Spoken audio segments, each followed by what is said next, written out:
This video is on leveraging your portfolio up and down.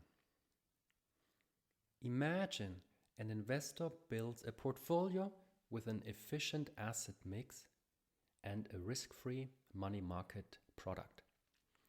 The risk-free asset pays out the risk-free rate and has zero variance over the investment horizon. If you look graphically at such a linear combination between the risk-free rate and an efficient portfolio, you will notice that there is a unique linear combination that comes along with the steepest slope.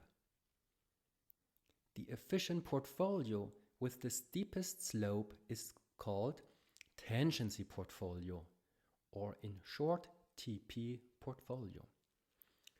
The tangency portfolio is the efficient portfolio with the highest Sharpe ratio, where the Sharpe ratio is defined as the expected risk premium per unit of expected volatility. The tangent line that starts in RF and which touches the efficient frontier at the tangency portfolio is called capital allocation line. Now consider point A and point B on the graph and consider the modest risk-averse Daimler employee Pauline.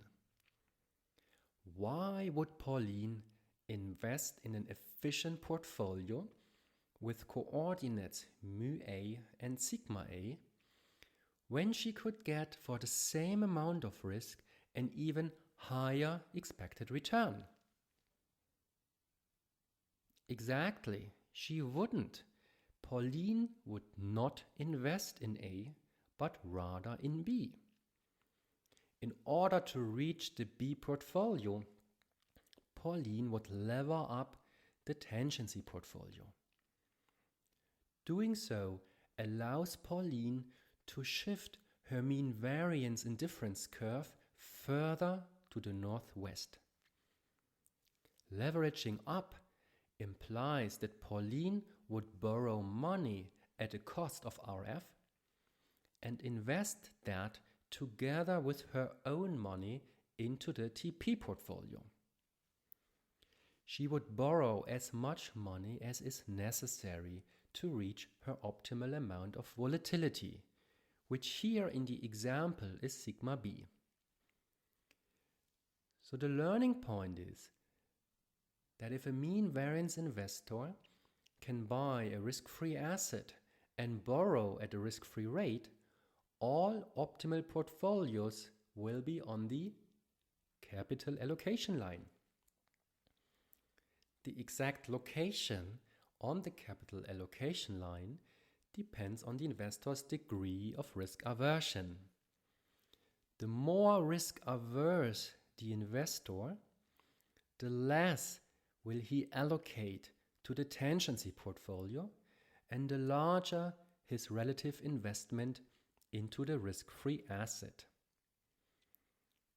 Putting everything together shows us that a portfolio selection process of Markowitz is a two-step approach. First, you find the tangency portfolio, which is the efficient portfolio of risky assets that is expected to pay the highest Sharpe ratio. Second, based on the investor's risk aversion, you find the investor's optimal portfolio on the capital allocation line. That two-step approach is formally called two-fund separation.